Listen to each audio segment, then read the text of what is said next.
ഇന്ന് നമ്മൾ ഏറ്റവും അടുത്ത സുഹൃത്തുക്കളുടെ ബ്രൈഡും ഗ്രൂമും നമ്മുടെ ആൾക്കാർ തന്നെയാണ് കേട്ടോ. അപ്പം നമ്മൾ കൂട്ടുകാരെല്ലാവരും കൂടെ ഒരുമിച്ച് കൂടി എല്ലാവരും ബ്ലാക്ക് ഡ്രസ് കോഡിലായിരുന്നു. നമ്മളിങ്ങനെ നമ്മളുടെ ചിക്കനും പെണ്ണും വരാൻ വേണ്ടിയിട്ട് നമ്മളിങ്ങനെ വെയിറ്റ് ചെയ്തുകൊണ്ടിരിക്കുകയായിരുന്നു. അങ്ങനെ ആ വെയിറ്റിന് വിരാമമിട്ട് അവർ വന്നിരിക്കുകയാണ്, സുഹൃത്തുക്കളെ വന്നിരിക്കുകയാണ്. പക്ഷെ എപ്പോഴത്തെ പോലെ പോപ്പർ പണി വെട്ടിച്ചു, പോപ്പർ പൊട്ടിയില്ല. അങ്ങനെ നമ്മൾ അവരെ സ്റ്റേജിലേക്ക് സ്വാഗതം ചെയ്തു.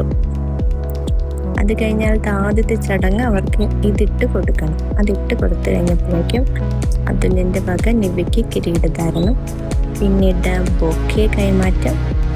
അതോടുകൂടെ ചടങ്ങുകൾ ഇല്ല. കേക്ക് കൂടെ മുറിച്ച് കഴിഞ്ഞപ്പോൾ നമ്മൾ ചടങ്ങുകൾ ഏകദേശം അവസാനിച്ചു.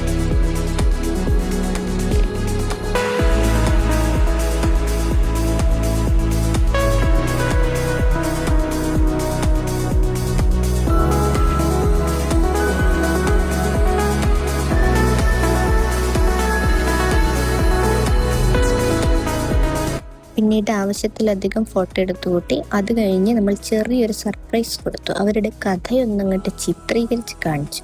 പിള്ളേരെ ചെറുതായിട്ടൊന്നും ഞെട്ടിയെന്ന് തോന്നുന്നു. അങ്ങനെ എല്ലാവരും അത് ആസ്വദിച്ച് കണ്ടുകൊണ്ടിരിക്കുകയാണ്. അത് കഴിഞ്ഞപ്പോൾ നമ്മളുടെ വക വിദഗ്ധമായ ചോദ്യമായിരുന്നു. അത് പക്ഷെ മുഴുവിപ്പിക്കാൻ പറ്റിയില്ല, അപ്പോഴേക്ക് സമയം കഴിഞ്ഞു. അത് കഴിഞ്ഞ് നേരെ നമ്മൾ ഭക്ഷണം, വിശപ്പ് മാറ്റണ്ടേ, എല്ലാവരും വിശന്ന് വലഞ്ഞ് ഇരിക്കുന്നു. കല്യാണം വലിയാണ് കേട്ടോ. പക്ഷെ സത്യകഥ, ഈ വരാമെന്ന് പറഞ്ഞ ഒറ്റ മനുഷ്യനും കല്യാണത്തിന് വന്നില്ല. So sad life. അത് കഴിഞ്ഞ് വിശന്നിരുന്നവരുടെ മുന്നിൽ അതാ വന്നിരിക്കുന്ന സാധനം, എല്ലാവരും കൂടെ ചാടി വീഴുന്ന രംഗമാണ് നിങ്ങൾ കണ്ടത്.